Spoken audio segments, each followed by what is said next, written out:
Hey everyone, I'm doing a crash course here on whether or not we have a one solution, no solution, or infinite solution set. So I have three problems here, one of each type. So I'm going to show you just without solving fully how to do this in the fastest way possible, just in case you were asked to just identify whether or not it's a one solution, infinite solution, or no solution. And then obviously you can go ahead and solve these if you wanted to, just to double check.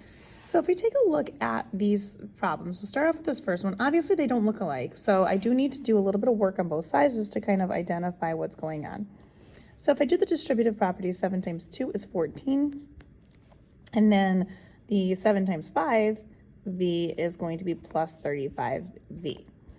Now, when I'm looking at identifying what is happening here, we see that the 14s are identical. That part does not make a difference right now. What really is focusing on are the V's. In this case, we have 35 on one side, we have 3 on the other side.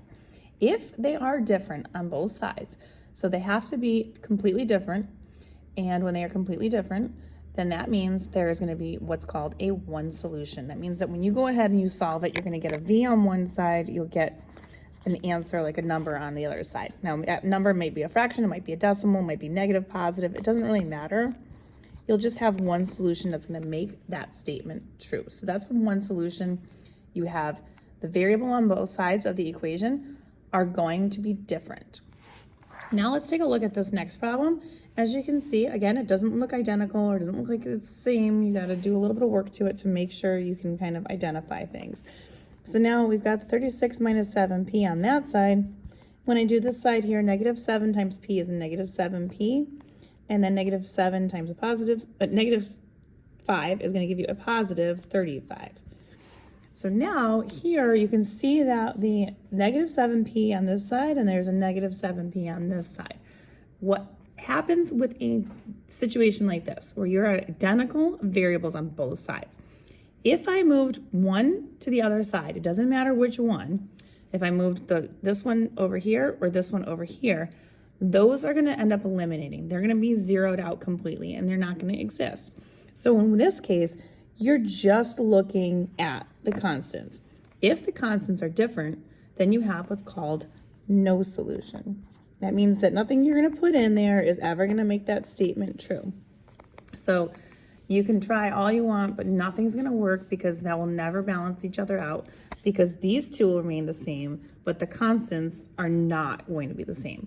So that will be what happens with a no solution. So you're identifying the variable on both sides. If they are identical, then you just look to the constants to see what those look like. If they are the exact same on both sides, then it's what's called an infinite solution. But since these ones don't have equal constants on both sides, then it's going to be no solution.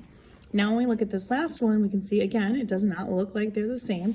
But when I go ahead and do the distributive property on this one, negative 4 times v is negative 4v. Negative 4 times a positive 3 is negative 12. Then you look at it and you say, okay, what do we have going on here? I've got negative 4v here. I've got a negative 4 over here. Negative 4v. I have a negative 12. I have a negative 12. These are identical. These are what are called identities. So identities means that no matter what, both sides are exactly the same. So this one is going to have an infinite solution because it doesn't matter what you put in for the variable. It's always going to balance out. So this is infinite solutions. And if you wanted to solve these out, you could go ahead and solve them out and prove that they are true. But that is a shortcut way for you to be able to identify one of the three.